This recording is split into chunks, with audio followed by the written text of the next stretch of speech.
नमस्कार, मी जुईली आणि आपण पाहताय कोकणचा नंबर 1 महा चॅनल कोकण साध लाईव्ह।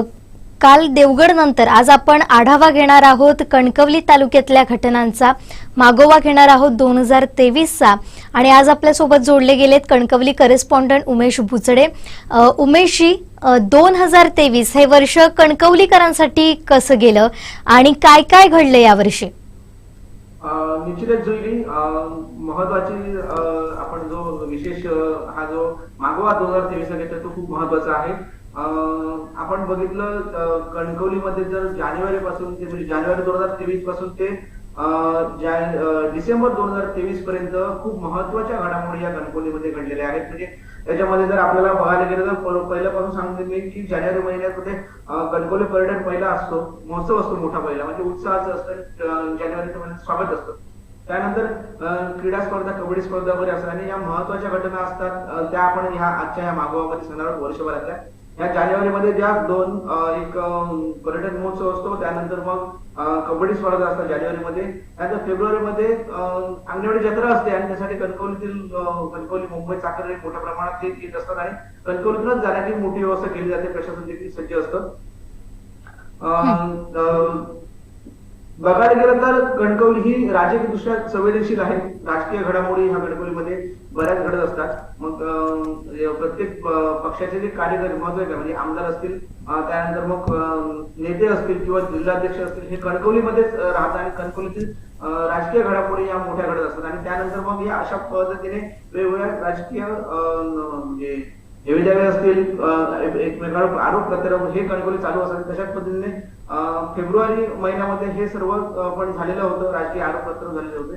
त्यानंतर मार्च महिन्यामध्ये रक्त जे आहे, रक्त पिशवी जे आहे ते दर वाढलेले होते, यासाठी युवा सेनेच्या वतीने आंदोलन करण्यात आलं होतं। रक्तचे 450 ते 1100 रुपये हे रक्त पिशवी दर झालेले होते आणि त्यामुळे युवा सेनेच्या वतीने हे मोठं आंदोलन जुईली त्यावेळी करण्यात आलं होतं एकंदरीत। आणि त्यानंतर मग मार्च स्टॉल हटाव मोहीम देखील घेण्यात आली होती, जी कणकवली शहरात जो ब्रिज आहे, उड्डाण पूल आहे, खाली जो आपण जे भाजी विक्रेते आहेत, फळ विक्रेते आहेत आणि त्यांना हटवण्याची एक मोहीम महामार्ग प्राधिकरणाने हाती घेतली होती। त्यानंतर महागाई विरोधात जी महागाई सध्याची मागील 4-5 वर्षात सोसावी लागते सर्वसामान्यांना, त्यासाठी उद्धव बाळासाहेब ठाकरेंच्या महिला गटांनी एक आंदोलन पुकारलं होतं, ते देखील या मार्च महिन्यात झालेलं होतं। म्हणजे एकंदरीत आपण जानेवारी ते डिसेंबर मध्ये हे सगळं बघतो आहोत, म्हणून हे गोष्टी सांगण्याच्या महत्वाच्या आहेत। तसेच नरडवे जे मोठं डॅम आहे कणकवलीमध्ये, जे नरडवे डॅम आहे त्याचे धरणचे प्रकल्पग्रस्त आहेत, त्यांनी आपल्या मागण्यांसाठी आंदोलन पुकारलं होतं, ते देखील मार्च महिन्यात होतं। आणि त्याच्यानंतर मग आपण बघायला गेलं तर एप्रिल महिना हा जो आहे कणकवलीतील जे रेल्वे स्थानक आहे तो परिसर सुशोभीकरण, म्हणजे कणकवली रेल्वे स्थानक सुशोभीकरणाचं उद्घाटन झालं होतं आणि कणकवलीचं काम जरी आपण पाहिलं 1-2 युद्धापासून सुरू आहे असं आहे। आणि कणकवलीचं हे महत्वाचं रेल्वे स्टेशन आहे, प्रवासी जे रेलगाड्या आहेत किंवा वाहतुकीच्या ज्या महत्वाच्या गाड्या आहेत कणकवली रेल्वे स्थानकावर थांबतात आणि महत्वाचं रेल्वे स्थानकाचं उद्घाटन, सुशोभीकरणाचं उद्घाटन एप्रिलमध्ये झालं होतं। तसंच बघायला गेलं तर एक मे महिन्यामध्ये ना एक महामार्गावर अपघात मोठा झाला होता, म्हणजे तो वागदेमध्ये एक अपघात झाला होता आणि असा भीषण अपघात होता, तो एक टेम्पो मध्ये एक वराड होतं, एक कुडावरून देवगडच्या दिशेने येतं आणि बरोबर एक जुनं वक्रतुंड हॉटेल आहे समोरच तो तिकडून येत असताना ना तो टेम्पो पलटी झाला, म्हणजे एक मॅक्स पिक होता तो पलटी झाला। त्याच्यामध्ये लहान मुलं होती, वयोवृद्ध माणसं होती, यंग होती, हे सगळे होते। त्याच्यामध्ये 20 पेक्षा जास्त माणसं ही गंभीर जखमी झाली होती, काही जणांचे हात दुखत होते, त्यानंतर काही जणांचे पायाला गंभीर झाले होते, बरेच जण असे गंभीर होते आणि म्हणजे हा मोठा एक भीषण अपघात होता त्यावेळेचा कणकवलीतला। कारण टेम्पो होता, वराडाचा टेम्पो होता, तो घेऊन येत असताना एक चालकाचं नियंत्रण सुटलं आणि तो पलटी झाला होता। त्यामुळे सर्व तिथे स्थानिक जे सरपंच आहेत सावंत यांनी प्रत्येकाला मिळेल तशा पद्धतीने रिक्षेत घातलं आपल्या गाडीने आणि ते हॉस्पिटल मोठा एक अपघात होता, तो म्हणावा लागेल याच्यातला वागदेमधला। आणि तसं जर म्हणायला गेलं तर कणकवलीमध्ये खूप म्हणजे महामार्गावर अपघात होतच आहे, म्हणजे आज 2 दिवसाने 3 दिवसाने अपघात होतच असतात, पण तो एक भीषण अपघात एक म्हणावा लागेल। त्यानंतर वागदेचं जे हळवलचं एक वळण आहे, आपण तिथे बरोबर ना एक काही महिन्यापूर्वी जे टर्न बसत नाही, जो गोल टर्न बसत नाही, हळवल फाटा म्हणतो आपण तिथे, तिथे एक लक्झरी बस आहे ती पलटी झालेली होती. त्याच्यामध्ये 1-2 जणांचा मृत्यू झाला. कारण समोरचे जे येणारे वळण दिसत नाही आणि हायवेला जो जसं आपण म्हणतो की आगामी स्टेट हायवे आहे, गाडी चालवताना व्यवस्थित मला दिसतं, पुढे संपूर्ण दिसतं, पण अचानक जर वळण आलं तर त्याचं नियंत्रण सुटतं आणि त्यामुळे हा प्रॉब्लेम होतो. तशाच पद्धतीने कणकवलीत एक मे महिन्यामध्ये ना जुगारावर कारवाई करण्यात आली होती आणि तर 12 जणांवर ही कारवाई करण्यात आली होती. कणकवली पोलिसांची मोठी कारवाई होती. जुगारावर छापा टाकलेला होता कणकवली पोलिसांनी पहाटेच्या दरम्यान. ती एक मोठी कारवाई होती. जून महिन्याला बघायला गेलं तर जुईली पाऊस जरा कमी पडला. यावेळी पाऊस जरा उशिरा झाला. जून महिन्याच्या दरम्यान पाऊस झाला होता. जून महिन्यात एंडिंगला पाऊस सुरू झाला, म्हणजे 20 तारखेनंतर पाऊस सुरू झाला. त्यामुळे पाणी टंचाईचा वर्षी कणकवलीकरांना सामना करावा लागला होता. आणि त्यासाठी मग कणकवली शहरात बघायला गेलं तर एक दिवस 2 दिवस अशा पद्धतीने पाणी सोडलं जात होतं, कारण पाणीच नव्हतं. आणि पाणीसाठी मग नगरपंचायतने खास करून वरिष्ठ धरणग्रस्त म्हणजे जे धरण आहे हरपूरचं असेल किंवा शिवडा धरण त्यांच्याकडे पैसे भरल्यानंतर ते पाणी येण्यासाठी वाट बघावी लागली. त्यामुळे पाण्याची कमतरता भासली आणि ज्यावेळी ते धरणाचं पाणी आलं त्यावेळी काहीतरी आपल्याला पाणी मिळालं आणि त्यानंतर मग सगळ्या आजूबाजूच्या गावांना देखील पाणी मिळालं. ह्यावेळी थोडंसं डिसेंबर आहे, पाणी कसं मिळेल हे आपल्याला बघावं लागेल. तसेच टोलचा महत्वाचा विषय होता. 14 जूनला टोल सुरू होणार होता. म्हणजे सगळ्यांना सिंधुदुर्गवासियांच्या जिव्हाळ्याचा विषय म्हणजे टोल सुरू झाला तर आम्हाला नाहक त्रास सहन करावा लागतो असं प्रत्येक व्यक्तीला वाटत आहे ना. कारण कसं होतं की इथून आम्ही कणकवलीवरून जर ओळख करायचं असेल तर आपल्याला तिकीट आहे 20 रुपये, टोल आहे 70 रुपये अशी परिस्थिती होणार होती. प्रायव्हेट असेल तर किंवा एसटी असेल तर फ्री असतो. पण अशा पद्धतीने टोल जर आम्हाला लागला तर आम्हाला तो आमचा विरोध होता, संपूर्ण जिल्ह्याचा विरोध होता. त्यामुळे समिती देखील संघटित करण्यात आली होती. टोल कृती समिती संघटित करण्यात आली होती. त्यांनी हा विरोध दर्शवला होता. आणि त्याच्यानंतर राजकीय सगळेच आमदार नितेश राणे असतील, त्याचे आमदार वैभव नाईक असतील किंवा संदेश पारकर असतील, सगळेच नेते आणि भाजप शिवसेना असतील, राष्ट्रवादी असतील, सगळेच नेते त्या टोलला विरोध असल्यामुळे हा टोल त्यावेळी टेक्निकल प्रॉब्लेम अधिकाऱ्यांचे टेक्निकल प्रॉब्लेममुळे हा बंद करणं असं एकंदरीत कारण सांगितलं. पण तात्पुरता तरी बंद झाला होता. आणि त्यानंतर मग जून महिन्यात पावसाला सुरुवात झाली. जून मध्ये पाऊस जोरात 23-24 दरम्यान सुरुवात झाली. जोरात पाऊस सुरू झाला आणि जुलै महिन्यामध्ये पाऊस वाढल्यामुळे काही ठिकाणी पूर आणि सकल भागामध्ये पाणी साठलं. आणि त्यामुळे असाच एक प्रकार आपल्या नेहमी आचरा रस्ता आहे आमचा, जो कणकवली आचरा रस्ता आहे. त्यामुळे बरोबर एक ठिकाणी दरवेळी पाणी येतं. तिथे गणपती साना आहे कणकवली शहरात, तिथेही तसं पाणी येतं. आणि त्यामुळे ते पाणी येऊन आचरा मार्ग होता काही एक दिवसासाठी किंवा काही तासासाठी हा ठप्प झाला होता. आणि ती एक महत्वाची ह्या वर्षातली घटना, म्हणजे ती दरवर्षीच मोठा पाऊस पडला तर होतं, पण ती एक वर्षातली घटना एक आपल्याला म्हणता येईल एकंदरीत. तसंच कणकवली उपजिल्हा रुग्णालयामध्ये जी कर्मचाऱ्यांची कमतरता आहे त्यासाठी आपल्याला आरोग्य विषय तो सिंधुदुर्गाचा आरोग्य विषय आपण हाती घेतलेला होता कोकण सात लाईव्हच्या माध्यमातून. कारण आरोग्य व्यवस्था ती सुधारण्याची गरज आहे आणि त्यासाठी जी कणकवलीतून प्रामुख्याने सुरुवात झाली असं म्हणेन मी. कारण आरोग्य व्यवस्था प्रत्येक जण पेशंट जर रुग्णालयात गेले त्यांना व्यवस्थित ट्रीटमेंट मिळत नाही, त्यांना चेकअप होत नाही, डॉक्टर उपलब्ध नसतात, अशी बऱ्याच जणांची तक्रार होती. आणि त्यानंतर मग कर्मचारी मिळत नव्हते, म्हणून पहिल्या वेळी कर्मचारी उपलब्ध नव्हते, तक्रार होती. म्हणून आमदार नितेश राणे यांनी 12 कर्मचारी स्वतः एक खासगी संस्थेच्या माध्यमातून दिले गेले होते, म्हणजे काहीतरी आपल्याला मदत करता येईल म्हणून. तसंच त्यांनी वरिष्ठ अधिकारी असतील त्यांच्या मंत्रालयामध्ये डॉक्टरांची मिळावे यासाठी पाठपुरावा देखील केला होता. आणि चालू आहे. आता त्यांनी हे घेतलं काय आरोग्यमंत्र्यांची भेट घेऊन त्यांना निवेदन दिलं आणि त्यांना सांगितलंय, त्यांना असं आश्वासनही मिळालंय. आता आल्यानंतर ते सुरळीत होईल असं आपण म्हणूया. पण एक अशी 1 जुलैमध्ये या घटना घडलेल्या आहेत. तसंच बघायला गेलं तर मणिपूरमध्ये जी घटना घडली, महिलांवरील जो महिलांवर अत्याचार झाला त्याचा निषेध हा कणकवली पटवर्धन चौकामध्ये करण्यात आला होता. बहुसंख्य सामाजिक संघटना आहेत, या महिला संघटना आहेत, यांनी या सगळ्यांना पाठीमध्ये लावला आणि कणकवलीत हा एक निषेध करण्यात आला होता. ऑगस्ट महिना आपण जसा ऑगस्ट महिन्यामध्ये बघायला गेलं तर सर्व मेरी जे आहे मेरी माटी मेरा देश हा उपक्रम सुरू होता. आणि त्या उपक्रमानंतर सर्वच प्रशासकीय कार्यालयामध्ये वेगवेगळ्या स्पर्धा घेण्यात आल्या किंवा वेगवेगळे उपक्रम राबवण्यात आले आणि त्या ठिकाणी प्रशासनाने आपापल्या योजना देखील सांगितल्या होत्या.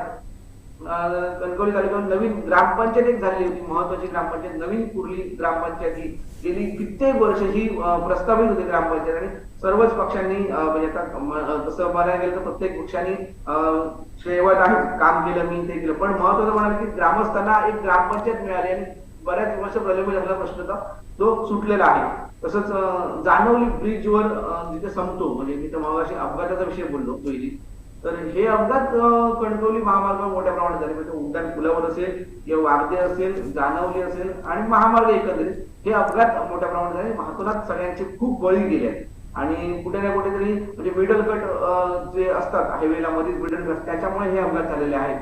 काही ड्रायव्हर म्हणजे नियंत्रण सुटून आहे अपघात झाले. त्यामुळे अपघाताचं प्रमाण कणकवली महामार्गावर ह्या मुंबई महामार्गावर तालुक्यामध्ये खूप होतं असं एकंदरीत झालेलं आहे. आणि तसं म्हणायला गेलं तर आरोग्य, टोल नाका, महामार्गाचे अपघात हे सर्वच विषय आपण आहे. तसं सप्टेंबर महिन्यात देखील आपण काय होतं एक डेंग्यूची साथ होती त्यावेळी. म्हणजे जसं वातावरण पाऊस कमी झाला आणि की थोडंसं वातावरण तापतं, पाऊस ऊन पडतं, त्यामुळे डेंग्यूची साथ आणि डेंग्यूच्या साथीमुळे काही जण भीतीचं वातावरण कणकवलीत झालं होतं. एक दोन मुलांचे त्यावेळी मृत्यू देखील झाले होते डेंग्यूचे, असं एक प्रशासनाकडून कळालं होतं. आणि म्हणजे प्रमुख प्रशासनाने सतर्कता घेतली, फवारणी केली, त्यानंतर मग अळी मारण्याची जी औषध आहे ते फवारणी केलेलं होतं, असं एकंदरीत देखील दिसलं होतं. पोलीस प्रशासनाने एक ना टोल नाक्यावर, ओसरगाव टोल नाक्यावर दारू जप्त केली होती. 3.5 लाखाची, तब्बल 3.5 लाखाची दारू जप्त केली होती. कणकवली पोलिसांच्या माध्यमातून दारू जप्त केली होती. तसेच म्हणजे हे जे पोलिसांकडून स्थानिक गुन्हे शाखेने तर कणकवलीमध्ये आता सध्याच्या घडी गांजा असेल, दारू असेल हे जर पकडण्याची मोहीम सुरूच केली आहे. पण कणकवली पोलीस देखील त्याच प्रामुख्याने सध्या हे जे आहे त्यांची मोहीम सुरू असते एकंदरीत ते त्यावेळी दिसलं. आणि आपण म्हणतो ते ऑक्टोबर महिन्यात कोकण रेल्वे सगळ्यांचा जिव्हाळ्याचा असतो. चतुर्थी म्हटली, दिवाळी म्हटली, दसरा म्हटला की कोकण रेल्वे नेहमी फुल असते. आणि याच म्हणजे सप्टेंबरच्या एंडिंगला आणि ऑक्टोबरच्या पहिल्या आठवड्यामध्ये जे परतीचा प्रवास करणारे जे आठवडे त्यावेळेस कोकण रेल्वे म्हणजे मध्य रेल्वेचा जो अपघात झाला होता, एक गुड्स होतं ते घसरलं होतं रुळावर आणि अपघात झाला होता, त्याचा परिणाम कोकण रेल्वेवर झाला होता. तब्बल 8 ते 10 तास रेल्वे ठप्प होती आणि त्यामुळे मोठा मनस्ताप ह्या प्रवाशांना सहन करावा लागला होता. आपण ती बातमी सातत्याने आपल्या प्रेक्षकांना, आपल्या दर्शकांना सांगत होतो कशा पद्धतीचं नियोजन आहे रेल्वेचं, काय करते सगळं सांगत होतो. पण एक मोठा अपघात झाला असल्यामुळे तिथे हे जे ठप्प रेल्वे कोकण रेल्वे ही ठप्प झाली होती एकंदरीत. तसंच बघायला गेलं तर भाजपचे प्रदेशाध्यक्ष चंद्रशेखर बावनकुळे हे कणकवलीमध्ये ऑक्टोबर महिन्यात आले होते आणि त्यावेळी त्यांनी कणकवलीमध्ये कॉर्नर सभा घेतली, कणकवली बस स्टँडवर देखील भाजपाची सभा घेतली. तसेच पुढे पंतप्रधान कोण व्हावा यासाठी त्यांनी खास जनतेत जाऊन प्रश्न विचारले होते, घराघरात जाऊन प्रश्न विचारले होते, काही दुकान व्यावसायिकांना देखील प्रश्न विचारले होते. आणि अशा पद्धतीने ऑक्टोबर महिन्यात हे सगळं होतं. त्यानंतर वाळूचे ट्रक महसूल विभागाने एक मोठी कारवाई यावर्षी केली होती. वाळूचे ट्रक, तब्बल 5 वाळूचे ट्रक हे महसूल विभागाने पकडले होते. आणि त्यावेळी नुकतेच रुजू झालेले तहसीलदार होते दीक्षांत देशपांडे यांनी हे ट्रक पकडले होते. आणि खूप त्यावेळी वाळू व्यावसायिकांनी धास्ती घेतली होती आणि अनधिकृत वाळू कुठून कशी काय या सर्व सध्याचे नियोजन तहसीलदारांनी करून ती एक महत्वाची घटना महसूल विभागाने कारवाई केलेली होती. त्यानंतर नोव्हेंबर, आता आपला म्हणतोय आपण नोव्हेंबर, गेल्याच महिन्यामध्ये दिवाळी होती आणि दिवाळीसाठी कणकवली मध्ये दिवाळी बाजार भरतो. तसेच अन्य काही वेगवेगळे उपक्रम असतात दिवाळीसाठी आणि दिवाळी पहाट हे सगळं दिवाळीच्या याच्यामध्ये मी तसं म्हणाले तर मोठी घटना कुठली नव्हती. आणि तसं एकंदरीत ह्या वर्षामध्ये सरत्या वर्षामध्ये जर आपण आढावा घेतला तर आरोग्याचा प्रश्न एक कणकवलीमध्ये एक मोठ्या प्रमाणात होता, जो कणकवली उपजिल्हा रुग्णालयामध्ये होता. तसंच आरोग्याच्या प्रश्नासंदर्भात एक जिल्ह्यामध्ये एक मोठा म्हणजे पत्रकारांना धमकी देण्याचा पुन्हा एक ह्या पत्रकारांना धमकी दिल्याप्रकरणी महिला डॉक्टरवर गुन्हा दाखल झाला होता. तो एक महत्वाची घटना कणकवलीमध्ये एक होती एकंदरीत. आणि अशा पद्धतीचं हे आरोग्याचा प्रश्न असेल, रेल्वे ठप्प झाली होती, त्यानंतर टोल नाक्याचा विषय होता, असे एकंदरीत सर्व प्रश्न ह्या एक वर्षभरामध्ये हे कणकवलीचे होते आणि बरेच प्रश्न आहेत तसे बघायला गेले तर आणि आपल्याला हे प्रामुख्याने हे प्रश्न आपण आता सांगितले आहेत. काय याच्यावर जुईली कणकवलीचा डीपी प्लॅन होता, आपण काही दिवसापूर्वी बोललेलो, एक डीपी प्लॅन होता, त्या संदर्भात आपण चांगली बातमी केली. जुईली तू त्याविषयी एक सांगितलं चांगलं की डीपी प्लॅन आणि टीपी प्लॅन या संदर्भात आपल्याला सांगितलेलं होतं. उमेशजी, आपण या संदर्भात अधिक बोलणारच आहोत. मात्र पत्रकाराला धमकी दिल्याप्रकरणी डॉक्टरवर गुन्हा दाखल झाला होता.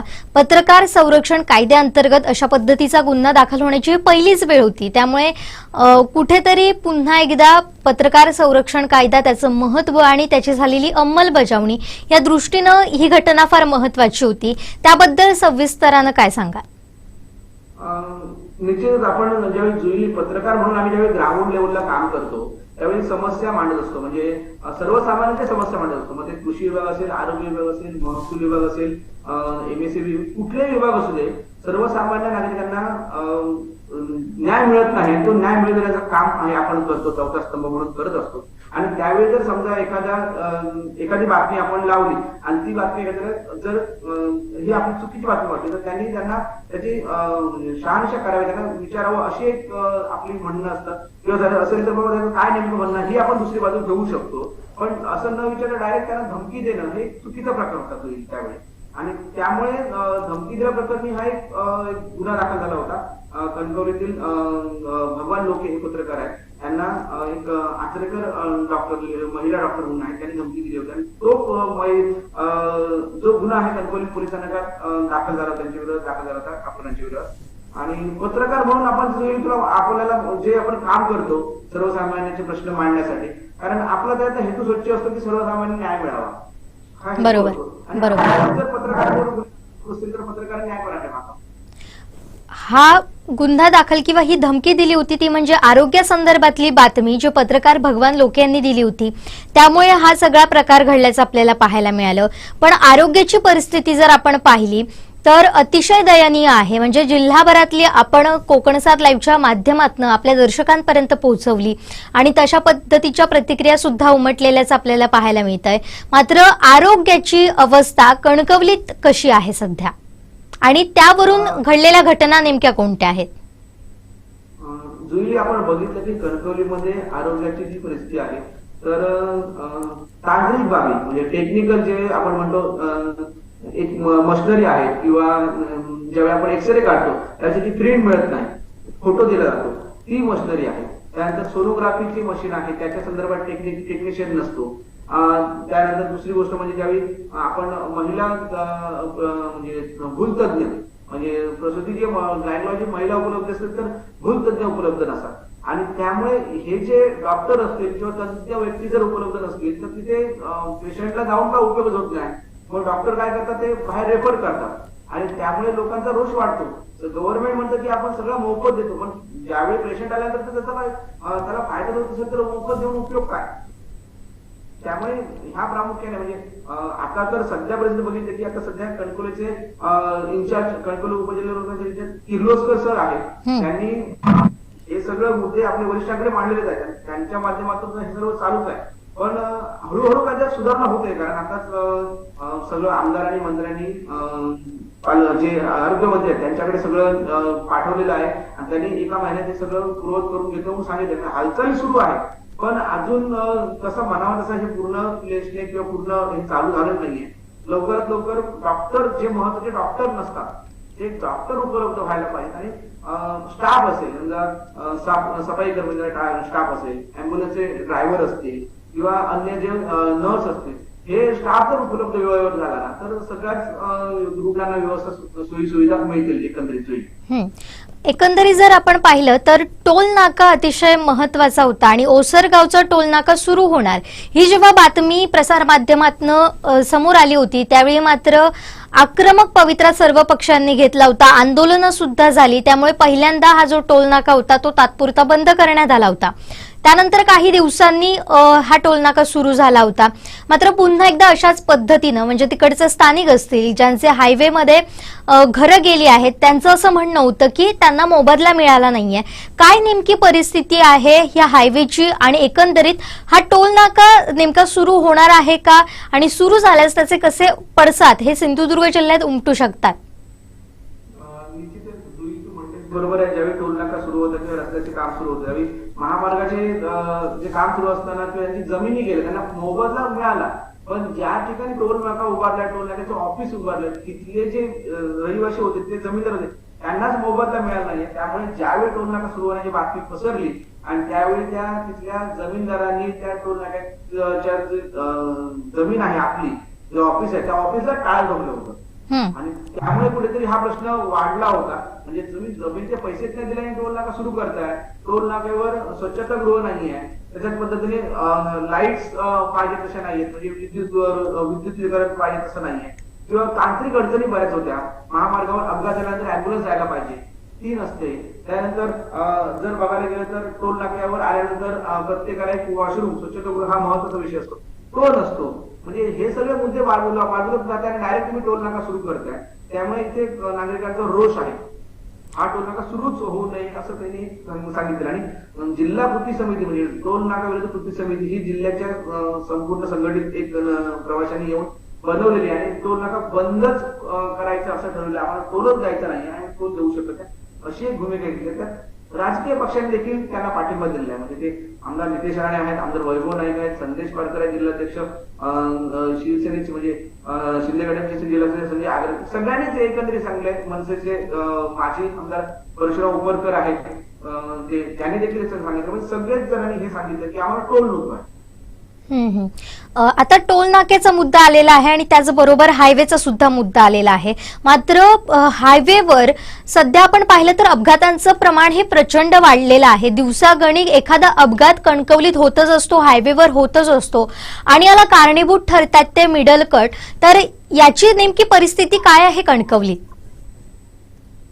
याचं प्रमाण म्हणजे मिडल कट हे जाणवली पासून ते म्हणजे बरोबर आपण कणकवली सोडली, ब्रिज सोडला की जाणवलीपर्यंत 9 मिडल कट होते आणि त्या 9 मिडल कट मुळे बरेच अपघात झाले. एक तर एक हॉटेल आहे म्हणजे जाणवलीचे निलंगणच्या हॉटेल आहे समोर ना टू व्हीलर घेऊन जाणारे कनेडीचे ग्रस्त होते आणि त्यांना त्या बाजूने म्हणजे हुंगडची कणकवली दिशेने येणारी गाडी होती आणि अशी ठोकर दिली की ते फरफडत गेले, गाडीवरून फेकले गेले, एवढे लांब फेकले गेले आणि त्याचे सीसीटीव्ही फुटेज आपण बघितलं, खूप विदारक दृश्य होतं ते आणि ते मिडल कटमुळे झालेलं. तसेच एक हे होते आपले आपल्याला आरोग्य विभागामध्ये कर्मचारी होते, ते देखील जाणवले ग्रामपंचायतच्या समोर क्रॉस करत असताना रस्ता क्रॉस करताना मिडल कट मध्ये रस्ता क्रॉस करताना त्यांना देखील एक मोठा अपघात झाला होता, गाडीने धडक दिली होती. म्हणजे अशा पद्धतीने मिडल कटमुळे मोठं एक नुकसान झालं आणि अपघात झाले मिडल कटमुळे. 9 middle cut. आता महामार्ग प्राधिकरणाने हे मिडल कट सध्या म्हणजे पॅक केलेले आहेत, पण अजूनही काही तसेच मिडल कट आहेत. काही नागरिकांच्या मागण्या आहेत, आपल्याला जाण्यासाठी रस्ता नाहीये, खूप लांबून फिरावं लागतं, पण त्याला पर्याय मिडल कट नाहीये, त्याला अपघात होऊ शकते. मिडल कट हे बंद व्हायलाच पाहिजे, तरच अपघात कमी होतील. आणखीन एक महत्वाची घटना घडली होती कणकवलीत, ती म्हणजे मध्य रेल्वेचा अपघात घडला होता. मात्र त्याचे परिणाम कोकण रेल्वेवर झाले आणि कणकवलीत याचे परिणाम मोठ्या प्रमाणात उमटलेत आणि या घटनेचे पडसाद मोठ्या प्रमाणात उमटलेत. कारण रेल्वे स्थानकावर त्यामुळे प्रचंड गर्दी झालेली पाहायला मिळाली होती. अगदी वॉशरूमची सुविधा नसल्यामुळे तिथे रोष पाहायला मिळाला होता. खाण्याची व्यवस्था सुद्धा नव्हती, त्यामुळे खोळंबा झाला होता आणि तसाच परिणाम तो वैभववाडी रेल्वे स्थानकावर देखील पाहायला मिळाला. संपूर्ण जे शेड्यूल होतं ते कोकण रेल्वेचं बिघडलं होतं. ती घटना काय होती आणि त्याचे पडसाद कशा पद्धतीने उमटले होते? कारण ही घटना सगळ्यांच्या मनावर अगदी कोरली गेली आहे.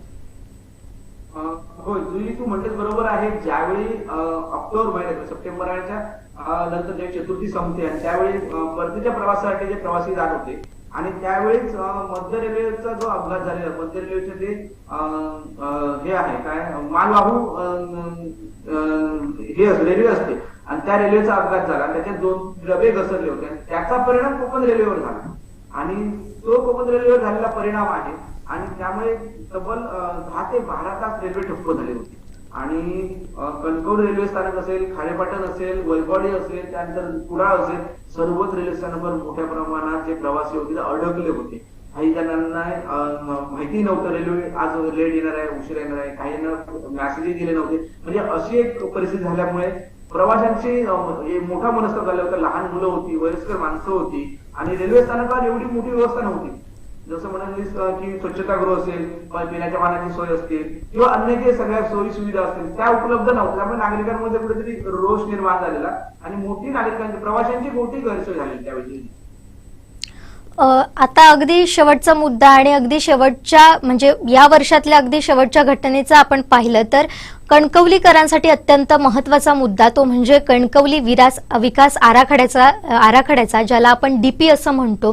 मात्र आणि डीपी आणि टीपी प्लॅन यावरून थोडंसं संभ्रम पाहायला मिळत होता आणि याबद्दलच माजी उपनगराध्यक्ष बंडू हरणे यांनी कोकणसाद लाईव्हला जेव्हा प्रतिक्रिया दिली होती, माहिती दिली होती, ते मुद्दे काय आहेत आणि या कणकवली विकास आराखड्यावरून आता जर आपण पाहिलं तर कणकवली म्हणजे राजकीय केंद्रबिंदू असतो आणि ज्या राजकीय घडामोडी घडतात त्याचे परिणाम संपूर्ण जिल्ह्यावर उमटतात आणि त्यानंतर मग उलटापालट व्हायला सुरू होते.